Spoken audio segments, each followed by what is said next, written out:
जी बिस्मिल्लाहिर्रहमानिर्रहीम अस्सलाम वालेकुम। उम्मीद करना सारे तुम ठीक ठाक तो फर्स्ट क्लास हो गए।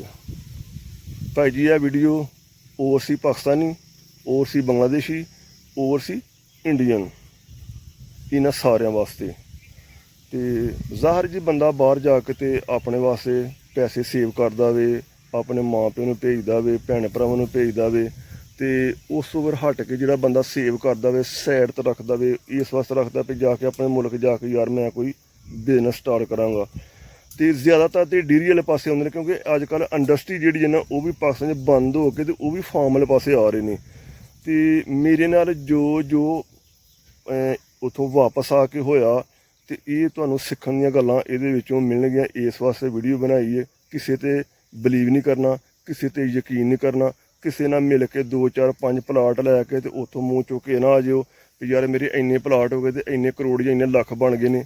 वो जिहदे नां ने उहदे नां रहने, तुहानूं कक्ख नहीं लभना, बस तुहानूं ठेंगा ए खाली इहो लभना जे।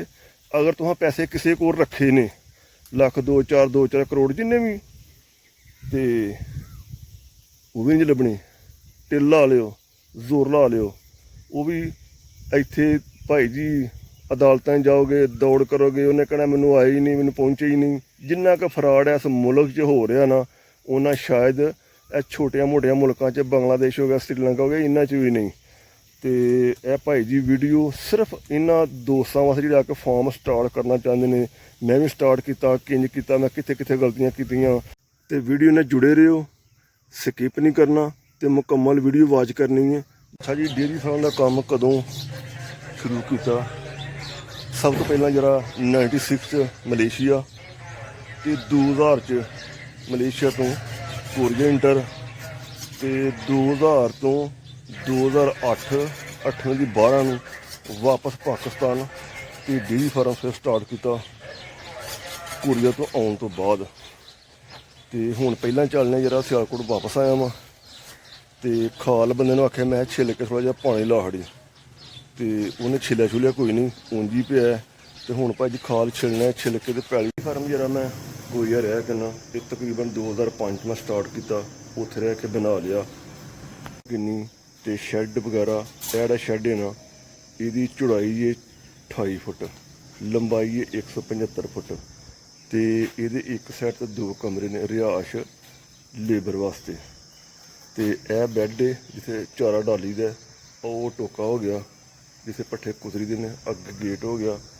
यह पिछे जगह जानवरों की जिसे खलो के चारा वगैरह खाना में, यह उत्ते फुहारे ने स्टाल ने। तो यह लाकर ने सारे लोहे के तोड़ लगे दे, 175 फुट लंबाई खुरली भी हुई ने कहते हैं। यह पिछे जानवर कोई छावे ने, कोई धुप्पे ने, कोई अगे पिछे बैठे ने ना। तो एक खाना यह भी छोटिया बच्चों का, ये तुम दसांगा अगे जाके किन्ने जानवर होंदे रहे हुण किन्ने रहे। यह गोबर प्लांट साढ़े कोल, ये भी डैड होया पिया है क्योंकि बंदे गोया नहीं पाते बिच। अगे जी एक है बच्चों का खाना में, एक उस तो अगे भी, एक उस तो अगे भी, एक उस तो अगे भी। ओ पर जगह रखी जी वैसे सैपरेट, अगे गोदाम है। ये 7 मरले 8 मरले च बल्ला पमैश नहीं की। तो यह सारी जगह फार्म की। तो ये फिर मैं आके यह पहला बना लिया से, पैप वगैरह मैं सारे आके लाए सन, पार्टनरशिप वगैरह आ की। यह भी खुरली आके बनाई, पहला जगह इंजी पई होंदी सी। यह सारा बच्चों का बनाया ना, 2 खाने इधर ने तो 2 इधर ने। तो जगह के हिसाब नाल, फार्म के हिसाब नाल जानवर बहुत थोड़े ने इस टाइम मेरे को ना। तो यह वेख सकते हो जगह सारी है अराउंड अबाउट 5 कनाल जिहदे विच फार्म है। यह कणक जरा दिलाई है बच्चों वास्ते, ये पाए तेन खा लो खा लो खा लो भाई, तुम पे आराम नाल खाणगे तो ठंडी थां शामें बहणगे। इस ताजी जगह जो रौला चलता रहा जे पिंडू नाल। तो यह खाल जो बंदे ने आख्या मैं खाल चेक कर ली, खाल सही है, पानी वाली पिच ला दे, खाल बिल्कुल सही है। तो हिसाब लो उस्ताद जी इतों पानी लंघ सकता है। बंदे ने मैं आख्या मैं खाल वेख वेख के तो मोटर चला दे, उन्हें मोटर चला के ए चली प्याल खड़ी है, कुछ उत्तों रुड़ता रहा, कोई पीच गई। आंदा खाल बड़ा साफ है, दौड़दा पानी जाता है। ये भाई जी उत्ते चढ़ के रहो इन्हों के, तो फिर काम करते हैं इंज, फिर इंज ही करते हैं जिंजा खाल चली है उस तरह के। ਭਾਈ ਜੀ ਸਾਰੇ ਨਾਲ ਲੱਭ ਪਿਆ ਕਈ ਵਾਈ ਖਾਲ ਬਣ ਗਿਆ ਤੋੜ ਆ ਵੇਖ ਸਕਦੇ ਪਿੱਛੇ ਨਾ। ਤੇ ਹੁਣ ਜਾ ਕੇ ਮੋਟਰ ਚਲਾ ਲਈਏ। ਲੋ ਜੀ ਪਾਣੀ ਚਾਲੂ ਹੋ ਗਿਆ। ਉਹ ਪਰਿਓਂ ਖਾਲ ਛਿੱਲ ਛੁੱਲ ਕੇ ਸਾਫ ਸੁਥਰਾ ਕੀਤਾ ਤੇ ਇਹ ਪਾਣੀ ਆ ਗਿਆ ਜੀ ਚਰੀ ਦੇ ਵਿੱਚ। ਇਹ ਹਾਈਬ੍ਰਿਡ ਚਰੀ ਜੇ। ਇਹਦਾ ਭਾਈ ਜੀ ਪੱਤਾ ਦੇਖੋ ਕਿੰਨਾ ਕਿੰਨਾ ਚੌੜਾ ਹੈ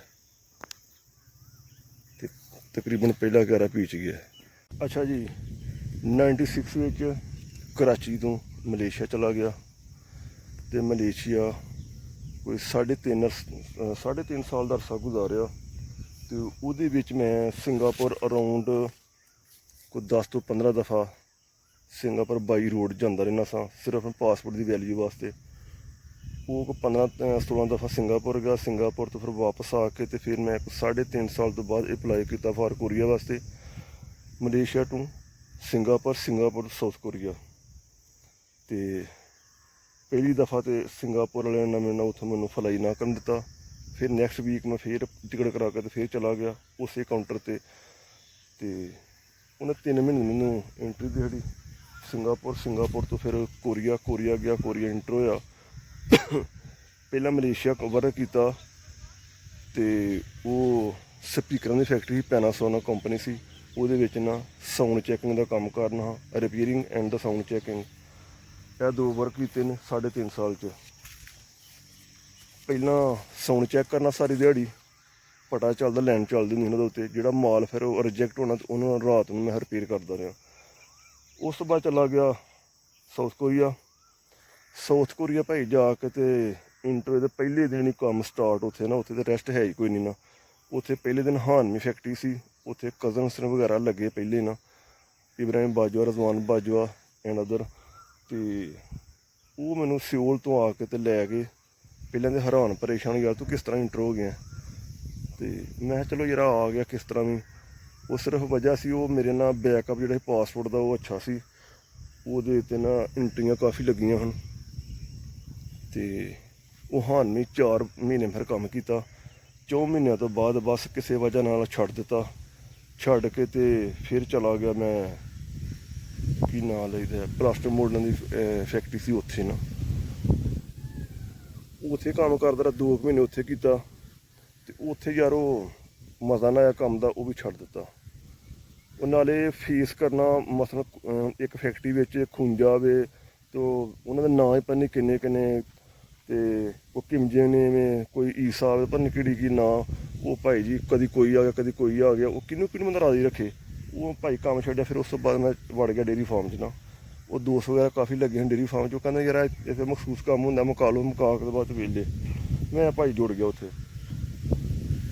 ਉਸ ਕੋਰੀਆ ਦਾ ਉਹ ਜੰਮੂ ਇਲਾਕਾ ਸੀ। ਉਹ ਜੰਮੂ ਤੋਂ ਅੱਗੇ ਪੂਛਨਗੋਨੀ ਸ਼ਹਿਰ 'ਚ ਛੋਟਾ ਜਿਹਾ ਨਾ, ਉੱਥੇ ਯੰਗਜੇ ਬੁਕਚੰਗ ਫਾਰਮ ਦਾ ਨਾਂ ਸੀ। ਮਾਲਕ ਬੜਾ ਅੱਛਾ ਸੀ। ਉਹ ਵਰਕ ਲਾ ਕੇ ਕੰਮ ਲੱਗ ਪਏ ਤੇ ਉੱਥੇ ਕੋਈ ਤਕਰੀਬਨ ਮੈਂ ਕੋਈ 2 ਸਾਲ ਗੁਜ਼ਾਰੇ ਨੇ ਕੰਮ ਕੀਤਾ। 2 ਸਾਲ ਤੋਂ ਬਾਅਦ ਨਾ ਮੈਂ ਵੈਸੇ ਕੰਮ ਛੱਡ ਦਿੱਤਾ ਉੱਥੋਂ ਤੇ ਉੱਥੋਂ ਕੰਮ ਛੱਡਿਆ।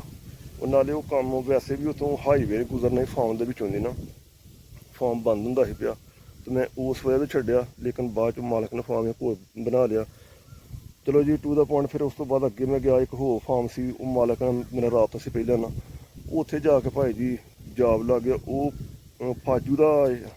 ਫਾਜੂ ਸ਼ਹਿਰ ਸੀ ਤੇ ਵੰਗ ਸ਼ਿਮਨੀ ਅੱਗੇ ਨਾ ਇਲਾਕਾ ਸੀ ਜਿੱਥੇ ਨਾ ਫਾਰਮ ਸੀ। ਤੇ ਇਹ ਬਿਉਂਗੀ ਬੁਕਚੰਗ ਸੀ ਤੇ ਉਹ ਥੇਸੰਗ ਬੁਕਚੰਗ ਸੀ। ਸੋਰੀ ਯੰਗਜੇ ਬੁਕਚੰਗ ਸੀ ਪਿਛਲਾ ਜਿਹੜਾ ਪਹਿਲਾ ਫਾਰਮ। ਅੱਗੇ ਬਿਉਂਗੀ ਬੁਕਚੰਗ ਜਾ ਕੇ ਮੈਂ ਕੰਮ ਲੱਗ ਪਿਆ। ਉੱਥੇ ਤਕਰੀਬਨ ਕੋਈ ਪਤਾ ਨਹੀਂ 5 ਸਾਲ ਕਿ 6 ਸਾਲ ਉਸੇ ਫਾਰਮ 'ਤੇ ਰਿਹਾ। ਉੱਥੇ ਵਰਕ ਕੀਤਾ। ਉਹ ਫਿਰ ਹੁੰਦਾ ਜਿਹੜਾ ਬੰਦਾ ਫਾਰਮ 'ਤੇ ਕੰਮ ਕਰਦਾ ਹੁੰਦਾ ਤੇ ਉਹ ਮਾਲਕ ਉਹਨੂੰ ਪਹਿਲਾਂ ਜਿਹੜਾ ਮਾਲਕ ਹੁੰਦਾ ਨਾ ਬਜ਼ਾਤੇ ਖੁਦ DVM ਹੁੰਦਾ। ਉਹ ਇੱਕ ਡਾਕਟਰ ਹੁੰਦਾ। ਉਹ ਜਿਹੜਾ ਬੰਦਾ ਨੂੰ ਰੱਖਿਆ ਹੁੰਦਾ ਨਾ ਉਹਨੂੰ ਉਹ ਸਾਰੀ ਉਹ ਟ੍ਰੇਨਿੰਗ ਉਹਨੂੰ ਦੇਣੀ ਹੁੰਦੀ ਹੈ ਤਾਂ ਕਿ ਮੈਂ ਅੱਗੇ ਪਿੱਛੇ ਹੋ ਜਾਵਾਂ ਤੇ ਉਸ ਤੋਂ ਬਾਅਦ ਮੇਰਾ ਕੰਮ ਪਿੱਛੇ ਇਹ ਚਲਾ ਸਕੇ। ਕੋਈ ਛੋਟੀ ਮੋਟੀ ਟਰੀਟਮੈਂਟ ਹੁੰਦੇ ਉਹ ਸਾਰੀ ਕਰ ਲੈ। ਤੇ ਉਹ ਮੈਨੂੰ ਉਹਨਾਂ ਸਪਲਟ ਕੀਤਾ ਸੀ ਪੂਰਾ ਨਾ, ਕਿਉਂਕਿ ਉਹ ਖੁਦ ਫਾਰਮ 'ਤੇ ਆਉਂਦੇ ਨਹੀਂ, ਫਾਰਮ 'ਤੇ ਹੁੰਦੇ ਨਹੀਂ ਸਨ। ਉਹ ਲਾ ਲਓ ਜਿਵੇਂ 25-30 ਜਾਂ 40 ਕਿਲੋਮੀਟਰ ਦੂਰ ਉਹਨਾਂ ਦਾ ਘਰ ਸੀ, ਉੱਥੇ ਰਹਿੰਦੇ ਹਨ। ਤੇ ਉਹ ਸਾਰਾ ਦਰਮਦਾਰ ਸਾਰਾ ਪੱਠਾ ਪੁੱਠਾ ਜਿਹੜਾ ਉਹ ਸੁੱਕਾ ਪੱਠਾ ਹੁੰਦਾ ਹੈ ਉੱਥੇ। ਇਹ ਨਹੀਂ ਪੱਠੇ ਦਾ ਕੋਈ ਕੰਮ ਕੁਮ ਕੋਈ ਸਾਰਾ ਮਸ਼ੀਨੀ ਕੰਮ ਹੁੰਦਾ ਤੇ ਇਸ ਵਾਸਤੇ ਜ਼ਾਰ ਉੱਥੇ ਯਾਰ ਟਿਕੇ ਰਹਿੰਦੇ ਆ। ਜੇ ਬਾਈ ਹੈਂਡ ਕੰਮ ਕਰਨਾ ਪਏ ਤਾਂ ਕੌਣ ਫਾਰਮ 'ਤੇ ਜਾ ਕੇ ਬਾਹਰ ਕਰਦਾ ਜੀ, ਇੰਡਸਟਰੀ ਬੰਦਾ ਵੜ ਜਾਂਦਾ। ਅਤੇ ਉੱਥੇ ਸੁੱਕਾ ਕੰਮ ਹੁੰਦਾ ਸਾਰਾ, ਮੇਨ ਕੰਮ ਉੱਥੇ ਹੁੰਦਾ ਨਾ ਸਿਰਫ ਧਾਰਾਂ ਦਾ ਹੁੰਦਾ, ਉਹ ਸਾਰਾ ਠੰਡ ਦਾ ਹੁੰਦਾ, ਮਸ਼ੀਨ ਦਾ ਕੰਮ ਹੁੰਦਾ, ਉਹਨਾਂ ਧਾਰਾਂ ਕੱਢੀ ਦੀਆਂ ਨੇ। ਅਤੇ ਉਹ ਉਸਤਾਦ ਜੀ ਉੱਥੇ ਕੋਈ 4 ਸਾਲ ਹੋ ਗਏ, 4 ਸਾਲ ਤੋਂ ਬਾਅਦ ਮੈਂ ਸੋਚਿਆ, ਮੈਂ ਕਿਹਾ ਯਾਰ ਜਿਹੜਾ ਮੈਂ ਇੱਥੇ ਕੰਮ ਵਰਕ ਕਰਨਾ ਪਿਆ, ਕੰਮ ਕਰਨਾ, ਮੈਂ ਕਿਉਂ ਨਾ ਮੈਂ ਪਾਕਿਸਤਾਨ ਕੱਲ੍ਹ ਨੂੰ ਜਾਣਾ ਤਾਂ ਹੈ ਹੀ ਇੱਕ ਦਿਨ, ਅਤੇ ਮੈਂ ਇਹੋ ਹੀ ਕੰਮ ਜਾ ਕੇ ਪਾਕਿਸਤਾਨ ਸ਼ੁਰੂ ਕਰ ਲਾਂ। ਅਤੇ ਉਹ ਮੈਂ ਕੋਈ ਪੈਸੇ ਪੂਸੇ ਭੇਜੇ ਇਹਦੇ ਪਿੱਛੇ, ਪਹਿਲਾਂ ਸਟਾਰਟ 2 ਲੱਖ ਇੱਟ ਸਟਾਈ, ਉਹ ਜਗ੍ਹਾ ਬਾਉਂਡਰੀ ਕਰਨ ਵਾਸਤੇ ਅਤੇ ਸ਼ੈੱਡ ਵਗੈਰਾ ਬਣਾਉਣ ਵਾਸਤੇ।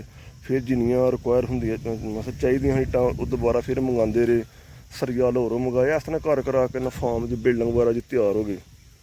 ਅਤੇ ਫਿਰ ਪਾਈਪ ਵਗੈਰਾ ਜਿਹੜੀ ਪਾਰਟਨਰਸ਼ਿਪ ਸੀ ਨਾ ਵਗੈਰਾ ਉਹ ਵੀ ਕੁਛ ਕੀਤੀ ਵਿੱਚ, ਕੁਛ ਰਹਿੰਦੀ ਸੀ, ਮੈਂ ਫਿਰ ਆ ਕੀਤੀ। ਉਹ ਸ਼ੈੱਡ ਬਣ ਗਿਆ, ਡੇਅਰੀ ਫਾਰਮ ਬਣ ਗਿਆ। ਅਤੇ ਉਹ ਫਿਰ ਭਾਈ ਜੀ ਲਾਕਰ ਸਿਸਟਮ ਹੈ ਉੱਥੋਂ ਫੋਨ 'ਤੇ ਬਣਾਏ, ਜਿੱਥੇ ਗਾਵਾਂ ਖਲੋ ਕੇ ਚਾਰਾ ਖਾਂਦੀਆਂ ਨੇ, ਅਗਰ ਲਾਕ ਲਾਈਏ ਤਾਂ ਧੌਣ ਤੇ ਲਾਕ ਲੱਗਦਾ ਤਾਂ ਉਹ ਪਿੱਛੇ ਨਹੀਂ ਹਟ ਸਕਦੀਆਂ ਨਾ। ਉਹ ਇੱਥੇ ਬੰਦੇ ਹੈਰਾਨ ਪਰੇਸ਼ਾਨ, ਯਾਰ ਇਹ ਕੀ ਲਾਕ ਸਿਸਟਮ ਬਣ ਗਿਆ, ਕਿਸ ਤਰ੍ਹਾਂ ਪੱਠੇ ਖਾਣਗੀਆਂ। ਉਹ ਜਦੋਂ ਆਸਤਾ ਜਦੋਂ ਡੰਗਰ ਤੋਂ ਵਿਚਾਰਾ ਖਾਣ ਲੱਗ ਫਿਰ ਪਤਾ ਲੱਗ ਗਿਆ ਵੀ ਵਾਕਈ ਯਾਰ ਇਹ ਸਹੀ ਹੈ ਕੰਮ। ਅਗਰ ਤੁਸੀਂ ਮੈਡੀਸਨ ਦੇਣੀ ਹੈ, ਟਰੀਟਮੈਂਟ ਕਰਨੀ ਹੈ, ਕੋਈ ਚੀਜ਼ ਕੋਈ ਵੀ ਦੇਣੀ ਹੈ ਨਾ, ਤੁਸੀਂ ਫੜਨ ਤੋਂ ਇਲਾਵਾ ਮਗਰ ਦੌੜ ਜਾਂ ਦਰਖਤਾਂ ਨਾਲ ਬਣਨ ਬਿਹਤਰ ਲਾਸ਼ ਡੱਕ ਕੇ ਉਹਦੀ ਟਰੀਟਮੈਂਟ ਕਰ ਲਓ ਜਾਂ ਮਿਰਚ ਮਸਾਲਾ ਦੇ ਲਵੋ। ਇਹ ਚੀਜ਼ਾਂ ਹੋ ਗਈਆਂ। ਇਸ ਤੋਂ ਬਾਅਦ ਮੈਂ ਯਾਰ ਡੇਅਰੀ ਫਾਰਮ ਤਿਆਰ ਹੋ ਗਿਆ। ਫਿਰ ਮੈਂ ਸੋਚਿਆ, ਮੈਂ ਯਾਰ ਚਲੋ ਥੋੜ੍ਹੇ ਬਹੁਤ ਡੰਗਰ ਤਾਂ ਪਹਾੜੀ ਵਿੱਚ ਕੁਛ ਪੈਸੇ ਘੱਲੇ ਨਾ, ਅਤੇ ਕੁਛ ਪੈਸੇ ਕਿ ਮੈਂ ਇੱਕ ਗੱਡੀ ਸਾਰੀ ਬੁੱਕ ਕਰਾਈ ਸੀ, ਗੱਡੀ ਬੁੱਕ ਕਰਾਈ। ਉਹ ਫਿਰ ਉਦੋਂ ਨਾ ਮਹਿਰਾਨ ਗੱਡੀ 3 ਲੱਖ ਰੁਪਏ ਦੀ ਅਸਾਂ ਬੁੱਕ ਕਰਾਈ ਅਤੇ 360 ਦੀ ਵਿਕ ਗਈ। ਉਦੋਂ ਫਿਰ ਬਾਹਰੋਂ ਬਾਹਰ ਵਿਕ ਜਾਂਦੀ ਸੀ। ਉਹਦੇ ਕੋਈ ਡੰਗਰ ਲੈ ਆਉਂਦੇ, ਕੋਈ ਤਕਰੀਬਨ ਕੋਈ 8-9 ਡੰਗਰ ਆ ਗਏ ਉਹਦੇ ਨਾਲ। ਉਦੋਂ ਜਿਹੜਾ ਜ਼ਮਾਨਾ ਸਸਤਾ ਸੀ, ਉਹ 8-9 ਡੰਗਰ ਆ ਗਏ। ਉਹ ਫਿਰ ਜਦੋਂ ਪੀਕ ਉਹਨਾਂ ਦੀ ਖਤਮ ਹੋਈ ਨਾ, ਮਸਾਂ ਦੁੱਧ ਸ਼ੁੱਧ ਮੁੱਕਣ ਲੱਗ ਪਿਆ, ਅਤੇ ਫਿਰ ਰੌਲਾ ਪੈ ਗਿਆ ਯਾਰ ਦੁੱਧ ਘੱਟ ਗਿਆ। ਜਦੋਂ ਦੁੱਧ ਜ਼ਿਆਦਾ ਸੀ ਉਦੋਂ ਤਾਂ ਮੌਜਾਂ ਹੀ ਮੌਜਾਂ ਹਨ। ਫਿਰ ਨਾ ਮੈਂ ਸੋਚਿਆ, ਮੈਂ ਯਾਰ ਇੱਥੇ ਵੀ ਤਾਂ ਕੰਮ ਕਿਸੇ ਦਾ ਕਰਨਾ ਹੈ, ਅਤੇ ਕੋਸ਼ਿਸ਼ ਕਰਨਾ ਜਾ ਕੇ ਆਪਣਾ ਹੀ ਕਿਉਂ ਨਾ ਕਰਾਂ। ਫਾਰਮ 'ਤੇ ਬਣ ਗਿਆ, ਡੰਗਰ ਵੀ ਥੋੜ੍ਹੇ ਬਹੁਤੇ ਹੈ ਨੇ, ਜ਼ਰਬਾਂ ਤਕਸੀਮਾਂ ਬਾਵਜੂਦ ਅਸਲ ਬੈਕ ਨੇ ਲਾਉਣੀਆਂ ਸ਼ੁਰੂ ਕਰ ਦਿੱਤੀਆਂ। ਇੱਕ ਪਲਾਟ ਉਹਨੇ ਲਿਆ ਸੀ ਪਸਰੂਰ, ਕਿਸੇ ਨਾਲ ਮਿਲ ਕੇ, ਆਪਣਾ ਰਿਸ਼ਤੇਦਾਰੀ ਸੀ, ਉਹ ਨਾਮ ਮੈਂ ਵਿੱਚ ਨਹੀਂ ਲੈਣਾ ਚਾਹੁੰਦਾ। ਅਤੇ ਉਹਦੇ ਨਾਲ ਮਿਲ ਕੇ ਨਾ ਪਹਿਲਾਂ ਉਹਨੇ ਮੈਨੂੰ ਕਿਹਾ ਉਧਾਰ ਪੈਸੇ ਉਧਾਰ, ਮੈਂ ਕਿਹਾ ਯਾਰ ਨਹੀਂ। ਅਤੇ ਇਹ ਮੇਰੇ ਨਾਲ ਪਲਾਟ ਲੈ ਰਲ ਕੇ ਮੈਂ ਪਲਾਟ ਲੈਣਾ ਕਨਾਲ ਦੀ ਜਗ੍ਹਾ 'ਤੇ, ਯਾਰ ਯਾਦ ਕਰਾਂਗਾ ਉਹ ਪਸਰੂਰ ਸਿਵਲ ਹਸਪਤਾਲ ਦੇ ਨਾਲ ਪਲਾਟ। ਅਤੇ ਮੈਂ ਫਿਰ ਉਹਨੂੰ ਮੈਂ ਕਿਹਾ ਚੱਲ ਯਾਰ ਮੇਰੇ ਜਗ੍ਹਾ 'ਚ ਹੀ ਸਾਰਾ ਛਿੜ ਧਿਆਲੇ ਪੈਸੇ ਦੇ ਖੜੇ। ਉਹ ਪਰਤ ਕੇ ਬਾਬਾ ਜੀ ਕੁਛ ਸਾਲ ਲੰਘੇ। ਉਹ ਜਦੋਂ ਪੁੱਛਣ ਲੱਗਾ ਅਤੇ ਉਹ ਕਹਿੰਦਾ ਭਾਅ ਜੀ ਮੈਂ ਲਿਆ ਹੀ ਨਹੀਂ ਕਦੇ। ਅੱਜ ਕੱਲ੍ਹ 6 ਮਹੀਨੇ ਤਾਂ ਇੰਝ ਗੁਜ਼ਾਰ ਗਿਆ, 6 ਮਹੀਨੇ ਗਿਆ, ਸਾਲ ਗੁਜ਼ਾਰ ਗਿਆ, ਵਹਾੜਨਾ ਕਿੱਥੇ ਨਾ ਕਰਾਉਣਾ ਜੇ। ਉਹ ਜਿਵੇਂ ਤੁਹਾਨੂੰ ਪਤਾ ਪਾਕਿਸਤਾਨ ਟੋਪੀ ਡਰਾਮਾ ਲੋਕ ਕਰਦੇ ਨੇ, ਉਹ ਫਿਰ ਇੰਝ ਹੀ ਮੇਰੇ ਨਾਲ ਹੋਇਆ। ਉਹ ਐਂਡ ਆਫ ਨਾ ਉਹ ਜਿੰਨੀ ਕੁ ਰਕਮ ਦਿੱਤੀ ਸੀ ਉਨੀ ਨਹੀਂ ਲੱਭੀ, ਉਹਨੇ ਕਿਹਾ ਜੀ ਮੈਂ ਲਿਆ ਹੀ ਨਹੀਂ। ਉੱਥੇ ਬੰਦਾ ਫਿਰ ਲੜਦਾ ਕੀ ਕਰਦਾ, ਕਿਉਂਕਿ ਮਾਹੌਲ ਤਾਂ ਸਾਨੂੰ ਇਸ ਮੁਲਕ ਦਾ ਉਦੋਂ ਪਤਾ ਨਹੀਂ, ਉਹ ਗਏ ਸਾਂ ਅਸੀਂ, ਉਹ ਛੋਟੇ ਸਾਨੂੰ ਇੰਨਾ ਨਹੀਂ ਸੀ ਪਤਾ। ਜਦੋਂ ਪ੍ਰਾਪਰਟੀ ਵਿੱਚ ਚਲੋ ਹੁਣ ਤਾਂ ਮਾੜੇ ਚੰਗੇ ਮਹੱਲਾ ਵਾਸਾਂ 'ਚ ਪਤਾ ਹੈ ਫਰਾਡ ਲੋਕ ਕਿੰਝ ਕਰਦੇ ਨੇ ਅਤੇ ਕਿੰਝ ਬਚਣਾ ਚਾਹੀਦਾ, ਉਦੋਂ ਇਸ ਚੀਜ਼ ਦਾ ਨਹੀਂ ਸੀ ਪਤਾ। ਅਤੇ ਉਹ ਮੈਂ ਤਾਂ ਉੱਥੇ ਬਹਿ ਕੇ ਯਾਰ ਮੈਂ ਸੋਚਿਆ 10 ਮਰਲੇ ਦਾ ਪਲਾਟ ਏ, ਅਤੇ ਉਦੋਂ ਨਾ ਉਸ ਦੌਰ 'ਚ ਲੱਖ ਰੁਪਏ ਦਾ ਉੱਥੋਂ ਮਰਲਾ ਸੀ। ਮੈਂ ਚਲੋ 10 ਲੱਖ ਹੋ ਗਿਆ, ਕੋਈ ਮੈਕਸੀਮਮ 4.5 ਤੋਂ 5 ਲੱਖ ਰੁਪਈਆ ਮੇਰਾ ਜੇਬ ਵਿੱਚ ਸੀ। ਉਹ ਮੈਂ ਜ਼ਰਾ ਤੁਸੀਂ ਮਿਲਾ ਕੇ ਮੈਂ ਕਿਹਾ ਚਲੋ ਜੀ 8-9 ਡੰਗਰ ਫਾਰਮ 'ਤੇ ਆਲਰੇਡੀ ਮੌਜੂਦ ਨੇ, ਅਤੇ ਪਲੱਸ ਮੇਰੇ ਕੋਲ 4.5 ਤੋਂ 5 ਲੱਖ ਰੁਪਇਆ ਮੇਰੀ ਜੇਬ ਏ, 10 ਲੱਖ ਦਾ ਮੇਰਾ ਉਹ ਪਲਾਟ ਏ। ਅਤੇ ਉਹ ਆਉਣ ਤੋਂ ਪਹਿਲਾਂ ਮੈਨੂੰ ਆਉਂਦਾ ਹੁੰਦਾ ਸੀ ਬੰਦਾ ਨਾ, ਯਾਰ ਤੂੰ ਵੇਚਣਾ ਤਾਂ ਵੇਚੀ ਨਾ, ਤੇਰੀ ਮੇਰੇ ਬਣੀ, ਜਾਂ ਤੂੰ ਘਰ ਬਣਾ, ਜਾਂ ਅਗਰ ਤੂੰ ਘਰ ਨਹੀਂ ਬਣਾਉਣਾ ਤਾਂ ਮੇਰੇ ਕੋਲ ਪੈਸੇ ਲੈ ਲਈ। ਉਹ ਸ਼ਾਦੀ ਪਿੰਡ ਸੀ ਨਾ ਇੱਥੇ ਆ, ਅਤੇ ਇਹ ਗੱਲ ਉਹਨਾਂ ਕੀਤੀਆਂ ਭਰਾਵਾਂ ਨਾਲ। ਉਹ ਮੈਨੂੰ ਪਤਾ, ਮੈਂ ਚਲੋ ਯਾਰ ਉਹਦੇ ਫਿਰ ਪੈਸੇ ਲੈ ਲਾਂਗੇ, ਆਹ ਕੀ ਕਰਨਾ ਪਲਾਟ। ਉਹ ਫਿਰ ਜ਼ਰਬਾਂ ਤਕਸੀਮ ਉੱਥੇ ਲਾ ਕੇ 10 ਹੋ ਗਿਆ, 15 ਹੋ ਗਿਆ, 15 ਦੇ ਉਦੋਂ 70, 80 ਜਾਂ 60 ਦਾ ਅੱਛਾ ਜਿਹਾ ਉਹਨਾਂ ਨੂੰ ਮੰਡੀ 'ਚ ਮਿਲ ਜਾਂਦਾ ਸੀ ਉਸ ਦੌਰ 'ਚ ਨਾ। ਅਤੇ ਮੈਂ ਕਿਹਾ ਚਲੋ ਯਾਰ 20 ਡੰਗਰ ਹੋਰ ਹੋ ਜਾਣਗੇ, ਅਤੇ ਉਹ ਦੁੱਧ ਦਾ ਭਾਈ ਜੀ ਹਿਸਾਬ ਕਿਤਾਬ ਲਾ ਲਿਆ, ਇੰਨੇ ਲੀਟਰ ਹੋ ਜਾਣਾ, ਪੈਸੇ ਇੰਨੇ ਬਣਨੇ ਨੇ, ਇੰਨਾ ਬੰਦੇ ਰੱਖਾਂਗਾ। ਉਹ ਪ੍ਰਾਫਿਟ ਵਾਹਵਾ ਸ਼ੁਰੂ ਹੋ ਗਈ, ਜ਼ਬਾਨੀ ਕਲਮੀ। ਉਹ ਬਾਬਾ ਜੀ ਸਾਰਾ ਕੁਛ ਕਰਾ ਕੇ ਤੇ ਆ ਗਿਆ। ਟਿਕਟ ਲਈ ਪਹਿਲਾਂ ਟਿਕਟ ਲਈ ਨਾ, ਟਿਕਟ ਲੈਣ ਤੋਂ ਬਾਅਦ ਮਾਲਕ ਨੂੰ ਪਤਾ ਲੱਗਾ ਅਤੇ ਮੇਰਾ ਨਾਂ ਸੀ ਸਨੀ ਉੱਥੇ ਨਾ, ਸਾਊਥ ਕੋਰੀਆ। ਕਿਉਂਕਿ ਉੱਥੇ ਅਗਰ ਆਪਣਾ ਨਾਂ ਤੁਸੀਂ ਫਰਜ਼ ਕਰੋ ਨਵੀਦ ਬਾਜਵਾ ਦੱਸਣਾ, ਤਾਂ ਉਹ ਇਹਦਾ ਕੋਈ ਇੰਨਾ ਕੁ ਵਿਗਾੜ ਪੈਦਾ ਕਰ ਛੱਡਦੇ ਨੇ। ਉਹ 2 ਤਰ੍ਹਾਂ ਵਾਰੀ ਥੁੱਕਦੇ ਨੇ ਮੂੰਹ 'ਤੇ, ਕਿਉਂਕਿ ਲਹਿਜਾ ਹੀ ਇਸ ਤਰ੍ਹਾਂ ਦਾ। ਉਹਨਾਂ ਨੂੰ ਸਾਡਾ ਨਾਂ ਨਹੀਂ ਆਉਂਦਾ, ਐਡਾ ਲੰਮਾ ਨਾਂ ਉਹਨੂੰ ਨਹੀਂ ਆਉਂਦਾ ਨਾ, ਉਹ ਫਿਰ ਛੋਟਾ ਸਨੀ ਹੋ ਗਿਆ ਅਤੇ ਕੋਈ ਹਨੀ ਦਾ ਛੱਡਦਾ, ਕੋਈ ਛੋਟਾ ਮੁਖੱਫਾ ਦੱਸਣਾ ਹੁੰਦਾ ਨਾ, ਉਹ ਮੈਂ ਉਸ ਮਸ਼ਹੂਰ ਸਨੀ ਦੇ ਨਾਂ ਤੋਂ ਹੈ ਨਾ, ਉਹ ਉਸਤਾਦ ਜੀ ਉਹ ਮੈਂ ਟਿਕਟ ਕਰਾ ਲਈ। ਟਿਕਟ ਕਰਾ ਕੇ ਮਾਲਕ ਨੂੰ ਆਖਿਆ, ਮੈਂ ਸਾਈਨ ਮੈਂ ਇਸ ਤਰੀਕ ਨੂੰ ਜਾ ਰਿਹਾ ਪਾਕਿਸਤਾਨ ਵਾਪਸ। ਮਾਲਕ ਉਸਤਾਦ ਜੀ ਪਰੇਸ਼ਾਨ, ਉਹਦੀ ਬੇਗਮ ਆ ਗਈ, ਉਹ ਪਰੇਸ਼ਾਨ, ਤੂੰ ਸਾਡੇ ਨਾਲ ਕੀਤਾ ਕੀ ਏ? ਉਹ ਬਾਬਾ ਜੀ ਦਿਹਾੜੀ ਖੰਡ ਦਾ ਰੱਟਾ ਵਾਹਵਾ ਪਿਆ, ਟਿਕਟ ਕੈਂਸਲ ਕਰ, ਟਿਕਟ ਛੱਡ ਦੇ, ਅਸੀਂ ਤੈਨੂੰ ਪੈਸੇ ਦੇ ਆਣੇ ਆ ਟਿਕਟ ਦੇ, ਅਤੇ ਟਿਕਟ ਪਾੜ ਛੱਡ। ਮੈਂ ਫਿਰ ਹਿਸਾਬ ਲਾਇਆ, ਮੈਂ ਕਿਹਾ ਯਾਰ ਹੁਣ ਮੈਨੂੰ ਤਾਂ ਲੋੜ ਹੈ, ਮੇਰੇ ਫਾਰਮ ਨੂੰ ਲੋੜ ਹੈ ਮੇਰੀ, ਮੈਂ ਉੱਥੇ ਜਾਵਾਂ, ਮੈਂ ਆਪਣਾ ਕੰਮ ਜਾ ਕੇ ਚਲਾਵਾਂ, ਅਤੇ ਮੈਂ ਸਾਰੀ ਜ਼ਿੰਦਗੀ ਇਹਨਾਂ ਦੇ ਕੰਮ ਕਰਦੇ ਰਹਿਣਾ। ਉਹ ਇੱਥੋਂ ਤੱਕ ਅੱਗੋਂ ਉਹ ਸਾਡੀ ਡਾਕੂਮੈਂਟ ਵਗੈਰਾ ਪਾਕਿਸਤਾਨ ਦੇ ਵੇਖਣ ਲੱਗ ਪਏ ਨਾ। ਇੱਥੇ ਦੁੱਧ ਵਗੈਰਾ ਕੋਰੀਆ ਨਾਲ ਜ਼ਰਾ ਮਹਿੰਗਾ ਸੀ ਜਾਂ ਕੀ ਹਿਸਾਬ ਸੀ, ਲੇਬਰ ਸਸਤੀ ਸੀ। ਉਹਨੇ ਮੈਨੂੰ ਕਿਹਾ ਤੂੰ ਜ਼ਮੀਨ ਉੱਥੇ ਨਾ ਖਰੀਦ ਕਿਤੇ ਪਾਕਿਸਤਾਨ 'ਚ, ਅਸੀਂ ਫਾਰਮ ਉੱਥੇ ਬਣਾਉਂਦੇ ਹਾਂ। ਉਹ ਮੈਂ 15 ਦਿਨ ਹੈ ਮੈਨੂੰ ਫਲਾਈ ਵਿੱਚ ਪਾਕਿਸਤਾਨ ਆਉਣ ਵਿੱਚ, ਉਹ ਜ਼ਮੀਨ ਵਗੈਰਾ ਵੇਖੀ। ਇੱਥੇ ਸਾਡੇ ਨਾ ਬਡਿਆਣਾ ਇੱਕ ਇਲਾਕਾ ਵੀ, ਬਡਿਆਣੇ ਦੇ ਕੋਲ 18-20 ਏਕੜ ਜ਼ਮੀਨ ਸੀ। ਉਹ ਪਿੱਛੋਂ ਭਾਈ ਨੂੰ ਘੱਲਿਆ, ਵੇਖ ਵਾਹ ਕੇ ਬਾਬਾ ਜੀ ਹੋਇਆ, ਅਤੇ ਮਾਲਕ ਪੂਰਾ ਤਿਆਰ ਸੀ ਇੱਥੇ ਆਉਣ, ਪਾਕਿਸਤਾਨ ਆਉਣ ਵਾਸਤੇ। ਆਉਂਦਾ ਤੈਨੂੰ 5 ਲੱਖ ਰੁਪਈਆ, ਉਦੋਂ ਮੈਂ 1,80,000 ਤੇ ਛੱਡ ਕੇ ਆਇਆ ਵਾਂ ਸਾਊਥ ਕੋਰੀਆ ਨਾਲ, ਅਤੇ ਆਂਦਾ 1,80 ਤੇਰੀ ਹੈ, ਮੈਂ ਤੈਨੂੰ 5 ਲੱਖ ਸੈਲਰੀ ਦਾਂਗਾ, ਲੇਕਿਨ ਕੰਮ ਰਹਿਣਾ ਤੂੰ ਮੇਰੇ ਕੋਲ ਇੱਥੇ। ਉਹ ਮੈਂ ਆਖਿਆ ਚੱਲ ਠੀਕ ਹੈ। ਉਹ 5 ਲੱਖ ਉਸਤਾਦ ਜੀ ਬੜੇ ਹੁੰਦੇ ਨੇ। ਉਹ ਮੈਂ ਹੈ ਆਪਣਾ ਫਾਰਮ ਹੋਰ ਕੋਈ ਪਿਆ ਬੰਦਾ ਚਲਾਏਗਾ, ਅਤੇ ਮੈਂ ਯਾਰ ਜਾ ਕੇ ਫਾਰਮ ਇਹਦਾ ਮਾਲਕ ਦਾ ਪਿਆ ਸਾਂਭਾਂਗਾ। ਉਹ ਆਂਦਾ ਤੂੰ ਕਰ ਕੁਛ ਜਾਂ ਨਾ ਕਰ, ਬੰਦੇ ਰੱਖ, ਕੁਛ ਵੀ ਕਰ, ਲੇਕਿਨ ਹੈਂਡ ਓਵਰ ਤੇਰੇ ਮਹੀਨੇ ਬਾਅਦ ਆਉਣਾ ਹੀ, 6 ਮਹੀਨੇ ਬਾਅਦ ਆਉਣਾ ਹੀ, ਸਾਰਾ ਕੰਮ ਤੇਰੇ ਤੇ। ਮੈਂ ਕਿਹਾ ਜੀ ਐਗਰੀ ਹੋ ਗਿਆ। ਸਰ ਜੀ ਆਫਰ ਬੜੀ ਵੱਡੀ ਸੀ। ਉਹ ਬਾਬਾ ਜੀ ਲਾਹੌਰ ਕੋ ਧਮਾਕਾ ਹੋ ਗਿਆ ਉਹਨੇ, ਉਹ ਫਿਰ ਡਾਕੂਮੈਂਟਰੀ ਉਹ ਵੇਖਣੀ ਉਹਨੇ ਸ਼ੁਰੂ ਕਰ ਦਿੱਤੀ ਨਾ ਪਾਕਿਸਤਾਨ ਦੀ। ਲਾਹੌਰ ਕੋ ਧਮਾਕਾ ਹੋਇਆ, ਕੋਈ ਬੰਦੇ ਵਾਹ ਮਰੇ ਨਾ, ਅਤੇ ਉਹ ਸਵੇਰੇ ਮਾਲਕ ਆਇਆ ਦੌੜ ਆਉਂਦਾ, ਸਨੀਆ ਉਹਦੇ ਕੋਲ ਨੂੰ ਪਾਕਿਸਤਾਨ ਨੂੰ ਖਾਇਆ। ਆਂਦਾ ਮੈਂ ਤਾਂ ਪਾਕਿਸਤਾਨ ਨਹੀਂ ਜਾਣਾ। ਮੈਂ ਕਿਹਾ ਇਹਨੂੰ ਵੇਖ, ਮੈਂ ਕਿਉਂ? ਉਹ ਆਂਦਾ ਉਹ ਬੜਾ ਪਰੇਸ਼ਾਨ ਹੋ ਕੇ ਉਹਦੀ ਪਿੱਛੇ ਦੀ ਬੇਗਮ ਵੀ ਆ ਗਈ। ਉਹਨਾਂ ਬਾਬਾ ਜੀ ਆਖਿਆ ਅਸੀਂ ਮਾਦਰ ਖਾਂਦੇ ਹਾਂ, ਅਸੀਂ ਨਹੀਂ ਜਾਣਾ, ਅਤੇ ਤੂੰ ਵੀ ਨਾ ਪਾਕਿਸਤਾਨ ਜਾ, ਤੂੰ ਵੀ ਇੱਥੇ ਰਹਿ, ਤੁਹਾਡਾ ਮੁਲਕ ਸਹੀ ਨਹੀਂ। ਉੱਥੇ $100 ਲੈ ਕੇ ਨਾ ਅਤੇ ਬੰਬ ਧਮਾਕਾ ਕਰ ਦਿੰਦੇ, ਉੱਥੇ 20, 30, 50, 100 ਬੰਦਾ ਮਰ ਜਾਂਦਾ। ਉਹ ਤਾਂ ਮੁਲਕ ਕਿਸ ਤਰ੍ਹਾਂ ਦਾ? ਅਸੀਂ ਉੱਥੇ ਪੈਸਾ ਵੀ ਇਨਵੈਸਟ ਕਰੀਏ, ਫਾਰਮ ਪਾਈਏ, ਅਤੇ ਬਾਅਦ 'ਚ ਕੋਈ ਉੱਥੇ ਬੰਬ ਸੁੱਟ ਦੇਵੇ। ਉਹ ਉਸਤਾਦ ਜੀ ਐਸੇ ਡਰੇ, ਉਹ ਨਾ ਇਸ ਪਾਸੇ ਆਏ ਨਾ। ਮੈਂ ਫਿਰ ਆਕੜ ਗਿਆ ਬਾਬਾ ਜੀ। ਮੈਂ ਕਿਹਾ ਸਾਇਨ ਮੈਂ ਤਾਂ ਜਾਣਾ ਪਾਕਿਸਤਾਨ। ਉਹਨਾਂ ਮੇਰੇ ਬੜੇ ਤਰਲੇ ਤੁਰਲੇ ਇਹ ਉਹ ਕੀਤੇ ਵੀ ਯਾਰ ਤੂੰ ਨਾ ਜਾ, ਮੈਂ ਤੇਰੇ ਵਾਸਤੇ ਇੱਥੇ ਮਕਾਨ ਬੜਾ ਸੋਹਣਾ ਹੋਰ ਬਣਾਉਣ ਲੱਗਾ, ਤੂੰ ਉਹਦੇ ਵਿੱਚ ਰਹਿ ਰਿਹਾ। ਆਸ਼ ਅੱਗੇ ਬੜੀ ਅੱਛੀ ਸੀ, ਬੜੇ ਨਾ ਜੋ ਉਹਨੇ ਨਾ ਮੈਨੂੰ ਗਰੀਨ ਸਿਗਨਲ ਦਿੱਤੇ। ਮੈਂ ਆਖਿਆ ਜੀ ਨਹੀਂ, ਉਹ ਤੁਹਾਨੂੰ ਪਤਾ ਜਦੋਂ ਜੱਟ ਆਕੜ ਜੇ ਫਿਰ ਮੈਂ ਪੂਰਾ ਆਕੜ ਗਿਆ। ਮੈਂ ਕਿਹਾ ਜੀ ਨਹੀਂ, ਮੈਂ ਜਾਣਾ ਵਾਪਸ।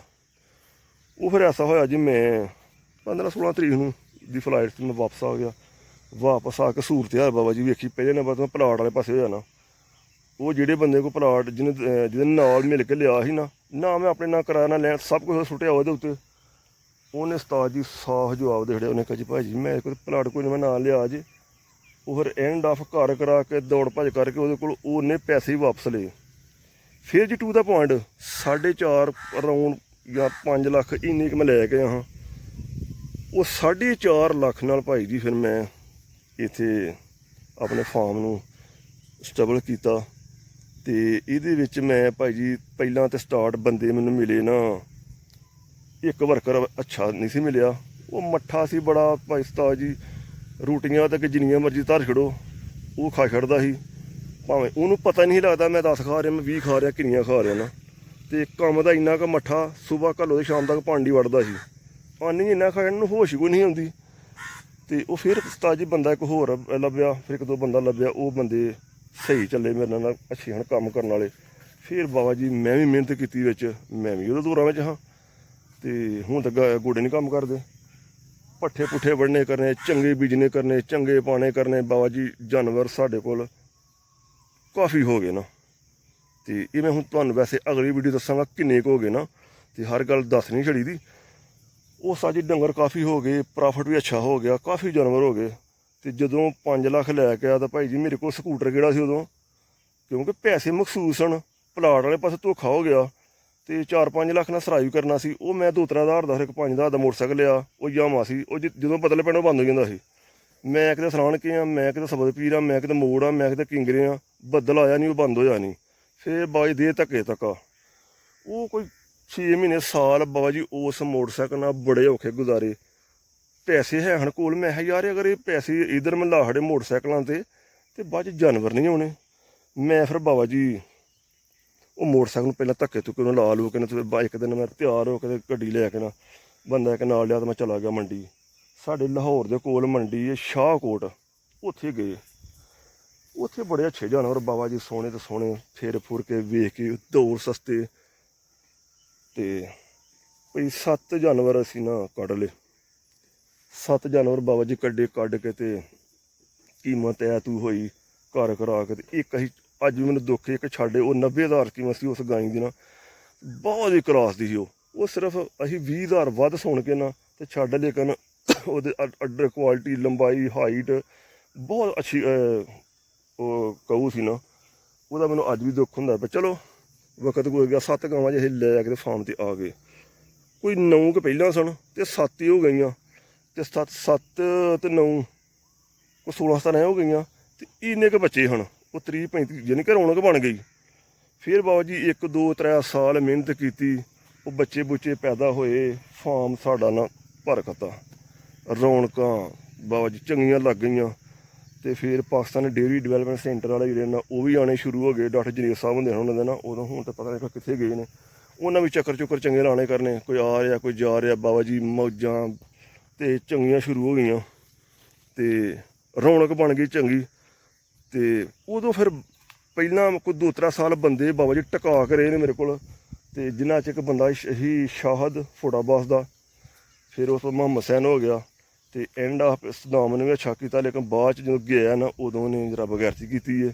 ਚਲੋ ਕਿਤੇ ਇਨਸ਼ਾਅੱਲਾ ਉਹਨੂੰ ਵੀ ਮਿਲਾਂਗੇ ਕਿਤੇ। ਜ਼ਾਹਰ ਜਿੰਦਾ ਜਦੋਂ ਬੰਦਾ ਰਵੇ, ਜਿੰਦਾ ਰਹਿੰਦਿਆਂ ਬੰਦਾ ਕਿਸੇ ਨੂੰ ਮਿਲਦਾ ਹੀ ਹੈ, ਜਾਂ ਤਾਂ ਗੁਜ਼ਰ ਜੇ ਤਾਂ ਚਲੋ ਫਿਰ ਤਾਂ ਕੰਮ ਮੁੱਕਾ। ਇੱਕ ਦਿਨ ਸਾਹਮਣੇ ਆਉਣਾ ਹੀ ਸੀ। ਅੱਛਾ ਜੀ, ਉਹ ਭਾਈ ਜੀ ਫਾਰਮ ਹੋ ਗਿਆ ਰੋਜ਼, ਤੇ ਜਾਨਵਰ ਬਾਬਾ ਜੀ ਜਗ੍ਹਾ ਸਾਡੇ ਕੋਲ ਕੰਮ ਪੈ ਗਈ ਨਾ, ਉਹ ਹੀ ਨਹੀਂ ਕਿ ਜਾਨਵਰ ਹੋ ਗਏ। ਸਾਨੂੰ ਸਮਝ ਨਾ ਆਏ ਯਾਰ। ਉਹ ਫਿਰ ਇਸ ਤਰ੍ਹਾਂ ਕੀਤਾ ਯਾਰ, ਅਸੀਂ ਨਾ ਤੰਗ ਆ ਕੇ ਬੰਦੇ ਵੀ ਨੱਸਣੇ ਸ਼ੁਰੂ ਹੋ ਗਏ। ਉਹ ਜਦੋਂ ਤੇ ਸਾਉਣ ਭਾਦਰ ਆਉਣੇ ਤੇ ਬੰਦੇ ਨੱਸ ਜਾਣਾ, ਜਦੋਂ ਸਰਦੀ ਆਉਣੀ ਬੰਦਿਆਂ ਨੱਸ ਜਾਣਾ, ਜਦੋਂ ਪੱਠੇ ਜ਼ਿਆਦਾ ਹੋਣੇ ਬੰਦਿਆਂ ਨੱਸ ਜਾਣਾ, ਜਦੋਂ ਕਿਸੇ ਬੰਦੇ ਨੂੰ ਬਾਬਾ ਜੀ ਥੋੜ੍ਹੀ ਉੱਚੀ ਗੱਲ ਕੀਤੀ ਬੰਦਾ ਨੱਸ ਗਿਆ ਵੇ, ਚੰਗੇ ਸਾਹਿਬ ਨੂੰ ਫਸ ਗਏ ਬਾਬਾ ਜੀ। ਜਦੋਂ ਫਿਰ ਬੰਦਾ ਨੱਸ ਜਾਣਾ, ਫਿਰ ਉਸਤਾਦ ਜੀ ਰਾਤ ਨਾਲ ਸਾਰੇ ਪੱਠੇ ਵੜਨੇ ਕਰਨੇ, ਦਿਨੇ ਕੋਈ ਬੰਦਾ ਲਾਣਾ ਕਰਨਾ। ਇੰਝ ਕਰਾ ਕੇ ਭਾਈ ਜੀ ਕੋਈ ਮਹੀਨਾ ਖੰਡ 10 ਦਿਨ, ਜਿੰਨੇ ਦਿਨ ਬੰਦੇ ਕੋਈ ਨਾ ਲੱਭਣੇ ਉਸ ਤਰ੍ਹਾਂ ਕੱਢਣੇ ਕਰਨੇ। ਅਤੇ ਫਿਰ ਯਾਰ ਇੱਕ ਦਿਨ ਇੱਕ ਨੱਸਿਆ, 2 ਨੱਸਿਆ, ਉਹ ਇਹਨਾਂ ਬਾਬਾ ਜੀ ਕੰਮ ਹੀ ਫੜ ਲਿਆ। ਇਹ ਫਿਰ ਗੈਂਗ ਹੋ ਗਈ, ਇਹਨਾਂ ਪਤਾ ਲੱਗ ਗਿਆ ਯਾਰ ਇਹ ਸਾਡੇ ਤੋਂ ਬਗੈਰ ਦਾ ਕੰਮ ਨਹੀਂ ਚੱਲਦਾ। ਉਹਨਾਂ ਮੈਨੂੰ ਬਲੈਕਮੇਲ ਕਰਨਾ ਸ਼ੁਰੂ ਕਰ ਦਿੱਤਾ, ਕੋਈ ਆ ਰਿਹਾ ਕੋਈ ਜਾ ਰਿਹਾ। ਅਤੇ ਅੱਗੋਂ ਹੁਣ ਫਿਰ ਦਿਲ ਕਰਦਾ ਵੀ ਯਾਰ ਚਲੋ ਅੱਗੇ ਪਿੱਛੇ ਨਹੀਂ ਨੱਸੇ ਭੱਜੇ, ਜਾਂ ਜ਼ਾਹਰ ਹੋਰ ਕਾਰੋਬਾਰ ਦਾ ਪ੍ਰਾਪਰਟੀ ਦਾ ਵੀ ਕੋਈ ਨਹੀਂ ਐਡਾ, ਤੁਹਾਨੂੰ ਪਤਾ ਪਾਕਿਸਤਾਨ ਦੇ ਮੰਦੇ ਹਾਲਾਤ ਨੇ, ਅਤੇ ਕੋਈ ਖਰੀਦਦਾ ਹੀ ਕੋਈ ਨਹੀਂ। ਕੋਈ ਘਰ ਬਣਾ ਲਓ, ਕੋਈ ਘਰ ਲੈਂਦਾ ਹੀ ਕੋਈ ਨਹੀਂ। ਉਹਦੀ ਵੀਡੀਓ ਮੈਂ ਲਾਵਾਂਗਾ ਤੁਹਾਨੂੰ 1-2 ਵੀਡੀਓ ਤੋਂ ਬਾਅਦ ਨਾ, ਘਰ ਦੀ ਵੀ। ਕਿਸੇ ਲੈਣਾ ਹੋਏ ਤਾਂ ਫਿਰ ਆਪਾਂ ਤਾਂ ਗਾਹ ਕੋਈ ਨਹੀਂ। ਅਤੇ ਹੁਣ ਭਾਈ ਜੀ ਸੋਚਿਆ ਹੋਈਏ ਫਾਰਮ ਵਾਲੇ ਪਾਸੇ ਤਵੱਜੋ ਦੇਈਏ, ਦੌੜ ਭੱਜ ਕਰਕੇ ਜਾਨਵਰ ਹੋਰ ਵਧਾਉਂਦੇ ਹਾਂ, ਅਤੇ ਸਿਮਨ ਜਿਹੜੇ ਨੇ ਅੱਛੇ ਰਹਾ ਰਿਹਾ ਵਾ, ਤਾਂ ਕਿ ਅੱਗੋਂ ਨਸਲ ਹੋਰ ਇਸ ਤੋਂ ਬਿਹਤਰ ਆਵੇ। ਅਤੇ ਦੌੜ ਭੱਜ ਕਰਨ ਡਏ ਆ ਇੰਜੀ ਬਾਬਾ ਜੀ। ਅਤੇ ਨੈਕਸਟ ਵੀਡੀਓ 'ਚ ਤੁਹਾਨੂੰ ਦੱਸਾਂਗਾ ਮੇਰੇ ਕੋਲ ਜਾਨਵਰ ਕਿੰਨੇ ਹੋ ਗਏ ਹਨ, ਕਿੰਨਿਆਂ ਤਾਂ ਮੈਂ ਰਿਵਰਸ ਆਇਆ, ਅਤੇ ਹੁਣ ਕੋਲ ਕਿੰਨੇ ਮੌਜੂਦ ਨੇ, ਅਤੇ ਇਹਨਾਂ ਤਾਂ ਮੈਂ ਅੱਗੋਂ ਕਿੰਨੇ ਕਰਨੇ ਨੇ। ਅਤੇ ਠੀਕ ਆ ਭਾਈ ਜੀ, ਵੀਡੀਓ ਕਾਫੀ ਲੰਬੀ ਹੋ ਗਈ ਹੈ, ਨਾਲ ਮੈਂ ਪਾਣੀ ਲਾਇਆ, ਕਿਆਰਾ ਮੇਰਾ ਪੀਚ ਗਿਆ। ਅਤੇ ਵੀਡੀਓ ਨੂੰ ਲਾਈਕ ਕਰਿਓ, ਸ਼ੇਅਰ ਕਰਿਓ, ਸਬਸਕ੍ਰਾਈਬ ਕਰਿਓ। ਓਕੇ ਜਨਾਬ, ਖੁਦਾ ਹਾਫਿਜ਼।